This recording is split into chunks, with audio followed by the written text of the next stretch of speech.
Boa noite, meus irmãos. A graça e a paz de Jesus seja com todos nós. Eu fui privilegiado hoje com a oportunidade, de falar num culto tão abençoado quanto esses que a gente tem sempre nos dias 31 de dezembro. Eu tenho alguns minutinhos para falar com vocês e eu queria fazer uso desse meu tempo para compartilhar com vocês uma palavra de gratidão, mas também lançando alguns desafios e reafirmando algumas promessas de Deus sobre a nossa vida. Esse ano, 2025, foi um ano especial para mim. Eu completei 50, arredondei 50, com um corpinho de 49 arrobas.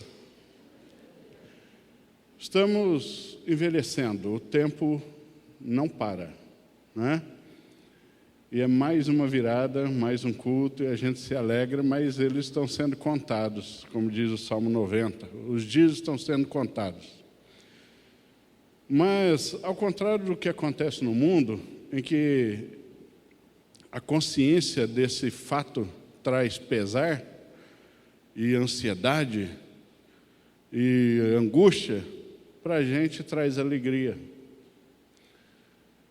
Eu fiz 50 e me peguei descobrindo que metade da minha vida eu estou nessa igreja. Estou há 25 anos aqui, E eu fiquei feliz por isso. Pensei comigo mesmo, refletindo. Falei, puxa, eu me converti, eu tinha 24 para 25 anos. E eu lamentei tanto ter me convertido tão tarde. Tão tarde, Já com boa parte da juventude perdida. E hoje eu posso dizer que metade da vida, pelo menos, está salvo. E o restante da eternidade está garantido. Então, isso é uma alegria para a gente poder contar esse tempo juntos. E em 25 anos, a gente tem muita história para contar. Algumas muito gozadas, algumas muito engraçadas. E a gente para pensar nesses últimos anos, de 2019, principalmente 2020 para cá, nossa comunidade de fé, nossa igreja local aqui, nós passamos muitos desafios. Veio pandemia, veio desafios de natureza espiritual, muitos, Muitas lutas, muitos confrontos de natureza espiritual, muitos desafios financeiros, muitos desafios eclesiásticos. Perdemos alguns irmãos com a pandemia, ganhamos muitos outros. Então, a gente tem muita coisa acontecendo nesses últimos anos. E a gente chega agora, no final de 2025, 5 anos depois desse período turbulento, e a gente só tem coisa para agradecer, independente dos lamentos que possam haver nessa história toda. O nosso saldo chega aqui extremamente positivo, extremamente favorável pela graça de Deus. Então, eu queria compartilhar, como eu tenho um tempo um pouco mais curto do que normalmente se tem num culto regular, eu me lembrei da carta de Paulo aos Filipenses, porque ela é muito adequada nesse momento, porque é a epístola da alegria. E apesar de Paulo estar escrevendo essa carta num momento que para ele é muito difícil, é uma carta extremamente feliz, em que Paulo agradece muito à igreja de Filipos, a igreja dos Filipenses, e louva a Deus pela vida dela. E eu quero fazer das palavras do apóstolo Paulo algumas das minhas palavras nessa noite. Eu queria que você abrisse a sua Bíblia na epístola de Paulo aos Filipenses, no capítulo 1, a partir do versículo 3, porque é exatamente o que eu quero fazer.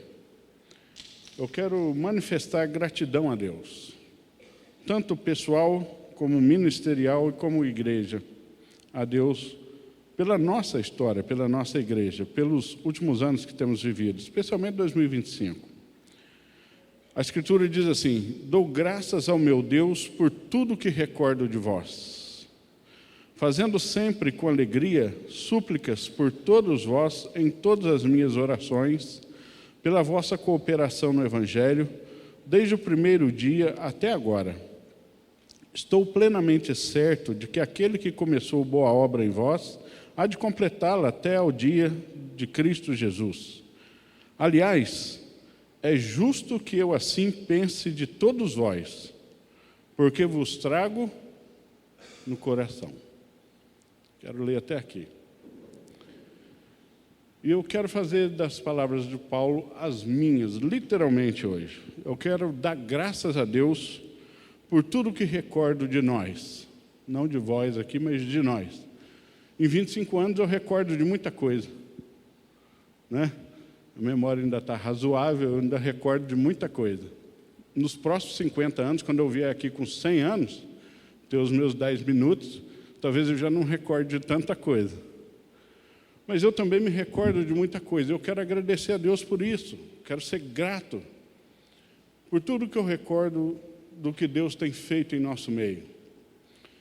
Gente que a gente viu nascer, viu crescer, alguns a gente viu nascer, literalmente hoje estão aí sentados ali, coordenando o som. Os Gabriéis eu vi nascer, né? Mateus eu vi pequenininho. Outros, eu me recordo de coisas, eu me recordo de muita coisa boa, e eu quero ser grato a Deus por isso. E quero lembrar aos irmãos que, de fato, sempre faço súplicas a Deus por todos vós em minhas orações, sempre. Por causa dessas recordações e por causa do que Deus tem feito em nosso meio. E o que Paulo diz aqui, no versículo 6, tão conhecido, desse trecho que eu li, talvez o mais conhecido, né? Estou seguramente certo de que aquele que começou boa obra em vós, há de completá-la até o dia de Cristo. Essa boa obra é literalmente a salvação, mas dentro do contexto é especialmente o que eu ia falar o apóstolo Alberto, né? Quase que eu falei o apóstolo Alberto. O pastor Alberto disse aqui, é literalmente essa cooperação no Evangelho, que ele falou de servir ao Evangelho. Ele disse isso no versículo de trás, que faz súplicas e agradece a Deus pela vossa cooperação no Evangelho desde o primeiro dia até agora. E aquele que começou essa boa obra há de completá-la, ou seja, a obra de nos fazer úteis, de nos fazer servos, de nos fazer cooperadores no Evangelho. Você já parou para pensar no tamanho do privilégio que é ser salvo? É o maior dos privilégios, sem dúvida alguma.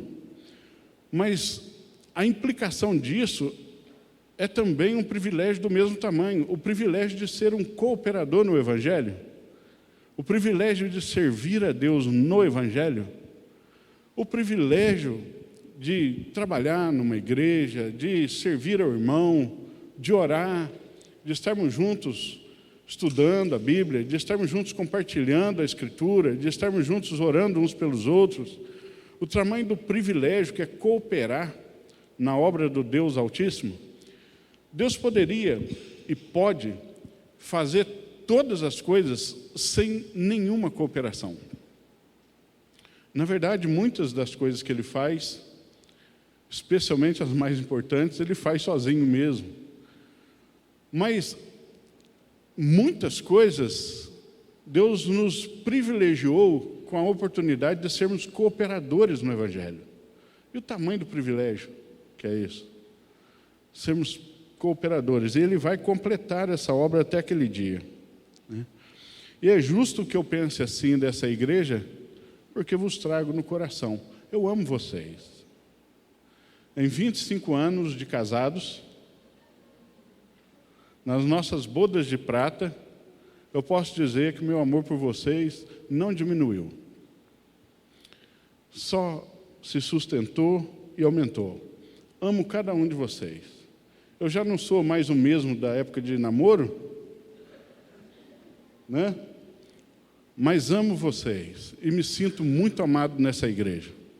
E é justamente por isso que eu quero ler alguns outros trechos dessa carta, para de novo fazer das palavras de Paulo as minhas, para desafiar a gente para o que vem e nos fazer lembrar, reafirmar promessas de Deus sobre a nossa vida.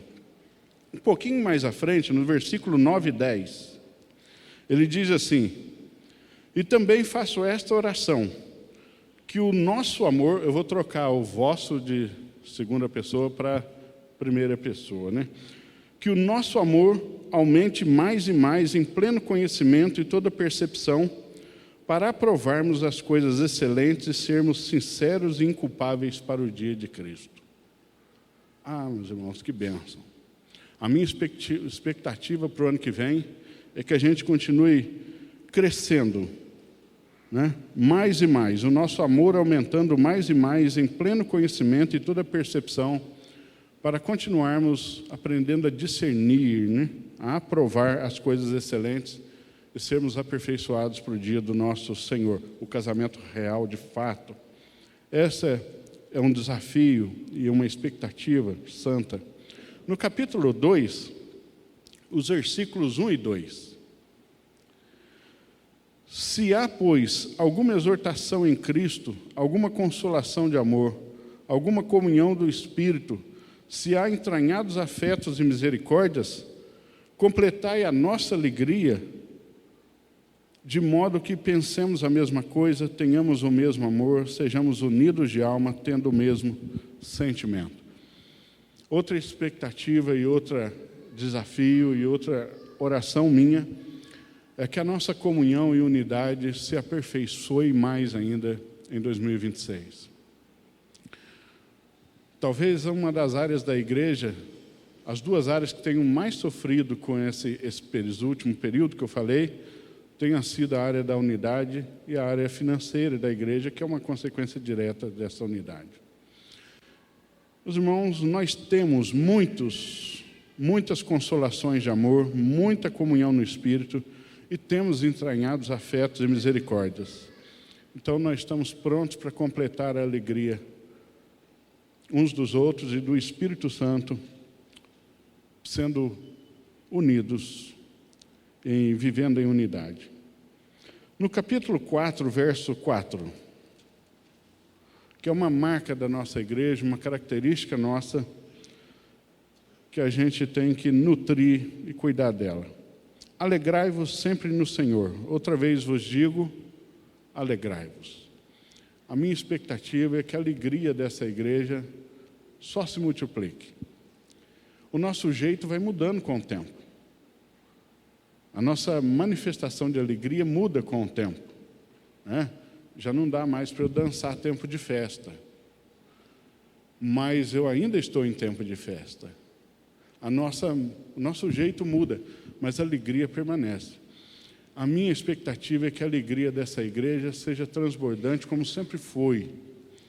E ela sempre esteja lá, sendo um farol que atrai, sendo algo que encanta as pessoas que ainda não conhecem a Cristo, que desafia as que já conhecem e que alegra o coração de Deus. No versículo 10 do capítulo 4, e aqui eu vou tomar a liberdade de fazer disso uma palavra um pouco mais pessoal minha. Paulo diz assim: alegrei-me sobremaneira no Senhor, porque agora, uma vez mais, renovastes a meu favor o vosso cuidado, o qual também já tinhais, mas vos faltava oportunidade. Vou para o verso 17. Não que eu procure o donativo, o salário, o dinheiro, mas o que realmente me interessa é o fruto que aumente o vosso crédito. Recebi tudo e tenho abundância. Estou suprido, desde que a IBC me passou às mãos o que me veio da vossa parte como aroma suave, como sacrifício aceitável e aprazível a Deus. E aqui um renovo de promessa. E o meu Deus, segundo a sua riqueza em glória, há de suprir em Cristo Jesus cada uma das vossas necessidades. Meus irmãos, nós passamos um período difícil financeiramente. Mas 2025 a gente viu Deus nos abençoar muito. Mas uma coisa a gente pode dizer, e aí teria que ser a gente mesmo para dizer, não nos faltou nada. E eu sou muito grato a Deus por isso. Muito grato mesmo. Porque vocês se associaram conosco no tocante a dar e receber. E Deus honra e tem honrado essa igreja, pelo menos nos 25 anos que eu estou aqui. Eu acredito que boa porção disso, além da graça infinita dele, é exatamente porque ele vê a maneira como a igreja ama cuidar da gente. E é um assunto difícil para a gente que é pastor falar, né? Assim publicamente. Mas eu preciso ser grato, eu queria manifestar isso. Eu sou muito grato a Deus por cada centavo que chega à nossa conta, por cada oferta, por cada carinho e por poder dizer que estamos supridos em todas as coisas. A promessa é que o nosso Deus, segundo a sua riqueza em glória, haverá de suprir todas as necessidades dessa igreja. É em Cristo Jesus, como ele disse. Todas as necessidades da igreja não são supridas em nós, são supridas em Cristo. Não são supridas nas nossas atividades, são supridas em Cristo. É em Cristo que todas elas são supridas. Que Deus abençoe a gente. Mas o maior desafio que eu quero deixar para você refletir está no capítulo 1, versículo 27. E essa deve ser a razão, não de um novo ano, mas de uma nova vida, daqueles que nasceram de novo. 1:27. Vivei, acima de tudo, por modo digno do Evangelho de Cristo, em todo o tempo. Que em 2026 você pode desejar mudança, progresso, muita coisa, mas, acima de tudo, deseje viver de modo digno do Evangelho. Esse é o maior desafio e o maior privilégio que nós temos. Vamos orar? Senhor Santo e bendito, glórias sejam dadas ao Teu nome. Deus, que privilégio, Pai. Que privilégio pertencer a um Deus de amor.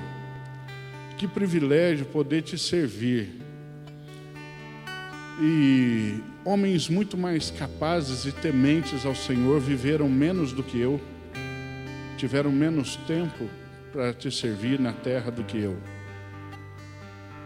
Mas aprove o Senhor nos abençoar, ó Deus, e nos permitir estar aqui já caminhando, ó Deus, para 27 anos como igreja.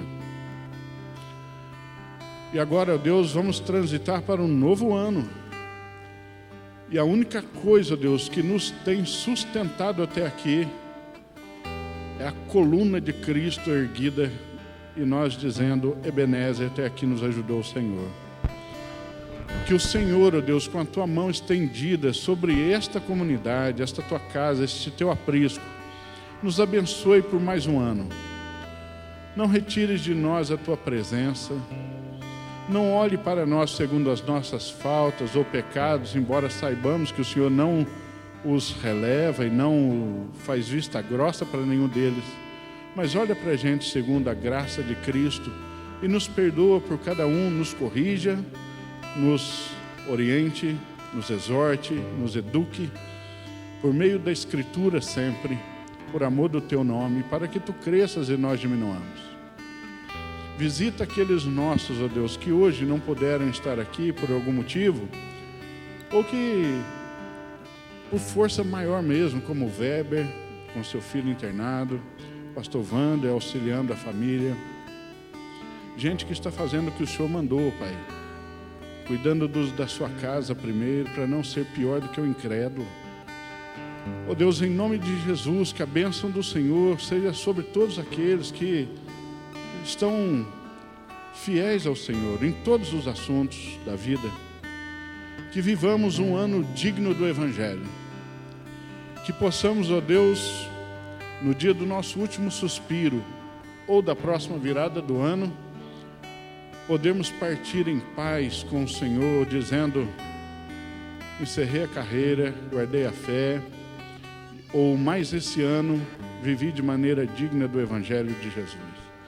Que o Senhor encontre prazer em nós, que, ó Deus, causemos alegria no teu coração, e que assim seja para todo sempre, até o dia em que o Senhor nos aperfeiçoe totalmente na glorificação na tua volta. E ó, que dia esperado é esse! Ansiamos a tua volta, Senhor Deus, e até lá, ensina-nos a contar os dias, de maneira que alcancemos corações sábios. Em nome e por amor do Messias Jesus, amém. Deus abençoe você, em nome de Jesus.